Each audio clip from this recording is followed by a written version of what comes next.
Welcome to story time, my favorite time in all the stories that have ever been told.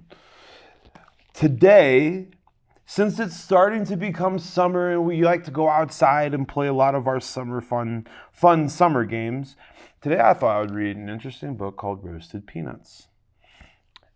And if you look at Roasted Peanuts, it looks like it might be about what type of game or sport? I don't know. We're going to find out. I think it's hockey because you can play hockey all year round. We have the technology. We can do it. But it's also the coolest sport. So let's see if it's actually hockey. Of all the things that Sam and Jackson loved, nothing beats baseball. Oh, I wasn't right.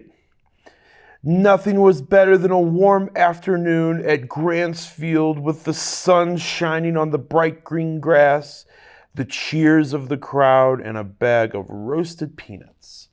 Nothing. I don't know. That does sound really good. Phew. All right. As far back as they could remember, the two of them had always played ball together. Sam was an amazing athlete. He was very strong and fast, and for most folks, assumed that one day he'd play in the big leagues. So this is Sam, the horse. Sam the horse. Jackson was another story. There's Jackson. He is a cat.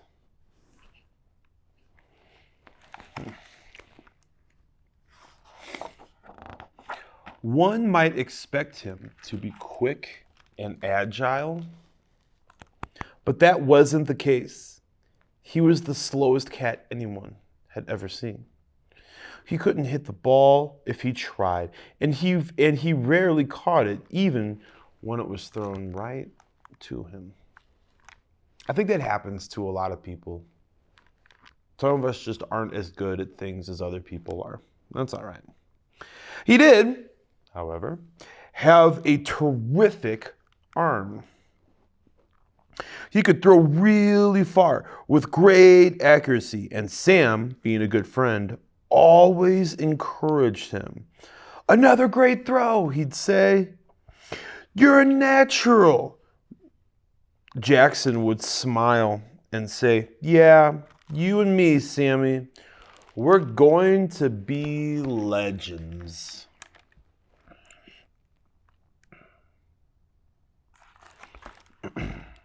Aww. Now, the day came when Sam and Jackson were finally old enough to try out for the local team, the Grazers. All through the tryouts, Sam was incredible. He hit almost every pitch out of the park and caught every ball that came near him. It was obvious who the best player on the field was. It was also pretty obvious who the worst was.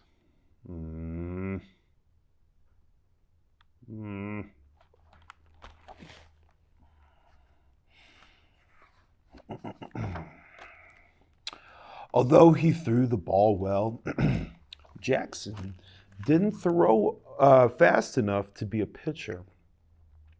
He never even came close to hitting a ball, let alone catching one. And he ran so slowly that some folks actually started laughing. That's not fun. That's not nice. Well, it was a tough day for Jackson, and he went home feeling defeated.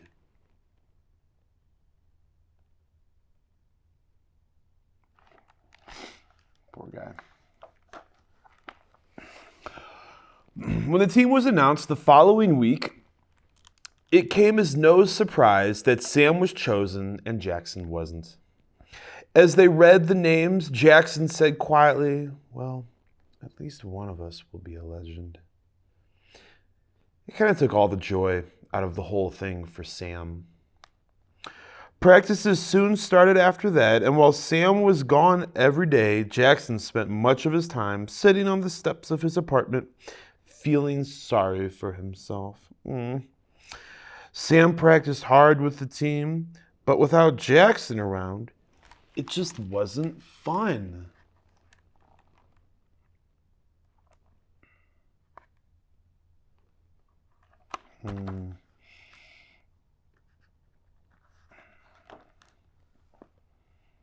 One afternoon after practice, Sam noticed a poster on the wall of the ballpark. He tore the poster down and ran over to Jackson's apartment. "Check this out," he shouted as he held up the poster. It read, "Wanted, peanut vendor, must throw well. Free admission to every Grazer game." "It's a sign," shouted Sam. "I can see that," said Jackson. "No," said Sam, "it's a sign for you. You throw great. You could come to every game."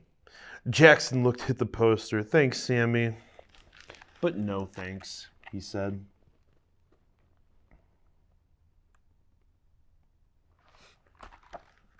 Come on, Jackson. The Grazers had their first game the following Saturday, and to everyone's surprise, Sam played terribly. He struck out every time and dropped 3 fly balls. The Grazers lost 17-3. Many in the crowd blamed Sam. The next games weren't much better. Sam just wasn't playing well at all, and folks were starting to talk.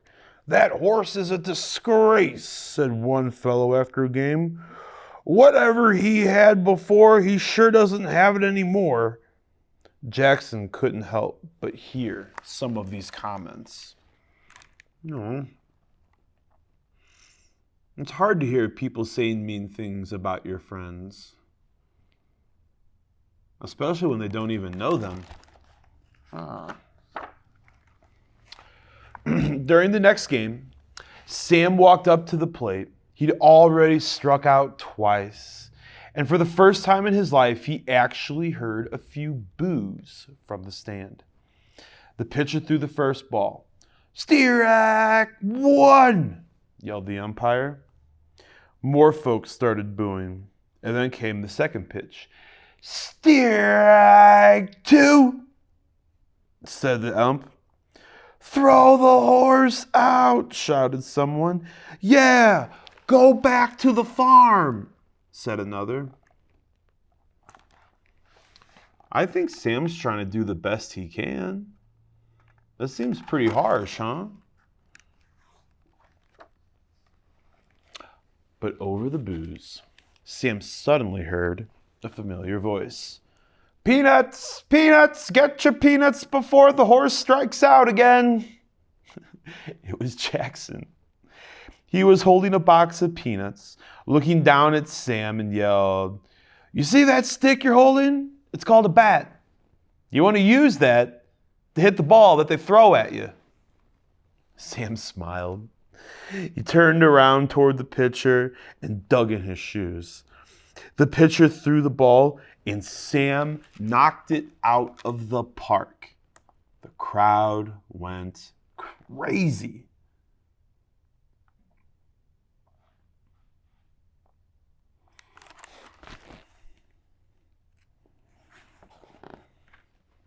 As Sam rounded the bases, a lady yelled, "Hey, peanut guy, over here!"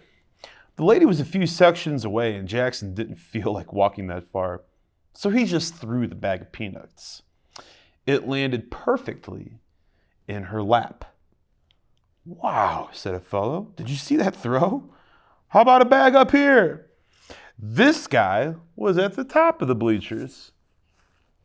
Jackson pulled back and threw another bag, and again, it landed right in the guy's lap.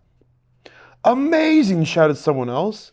Jackson kept throwing peanuts so perfectly that by the 5th inning, the crowd was watching him as much as the game.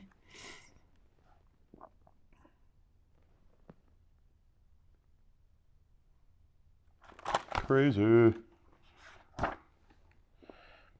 As the season continued, Sam played brilliantly, and the Grazers started winning every game. And with each game, Jackson became more well-known himself. It became a tradition to let him get really far away before yelling, "Hey Jackson, over here!" They wanted to see him throw the peanuts. His record was an unbelievable 63 rows away. That is far.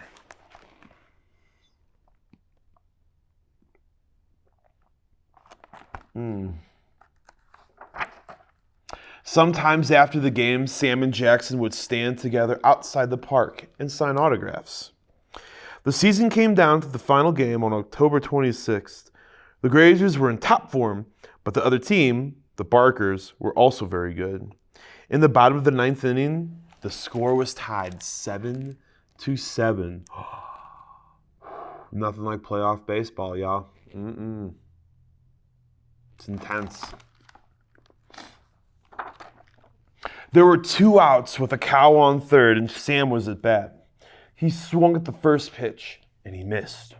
The crowd moaned, and a lady yelled, "Hey, Jackson, over here!" Jackson turned and looked. She was at least 100 rows away, and he didn't think he could make the throw that far. The pitcher threw a second pitch. Strike 2. The crowd started grumbling as the lady shouted again, "Jackson, come on! Over here!" If you would like somebody to throw peanuts at you, I encourage everyone to say please. Nobody could make a throw that far, someone yelled. Not even Jackson. Jackson looked down at Sam. Sam looked up at Jackson, and by now, some of the players on the field were starting to look up at the stands also. I wonder what's going to happen. Are they going to start throwing peanuts and baseballs all over the place?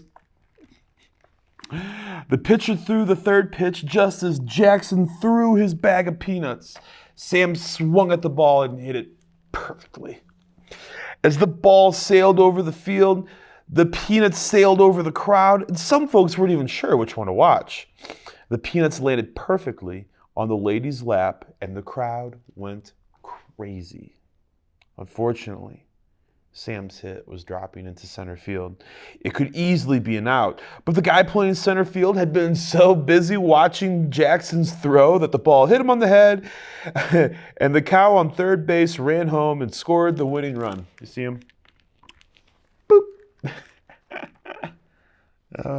Keep your eye on the ball.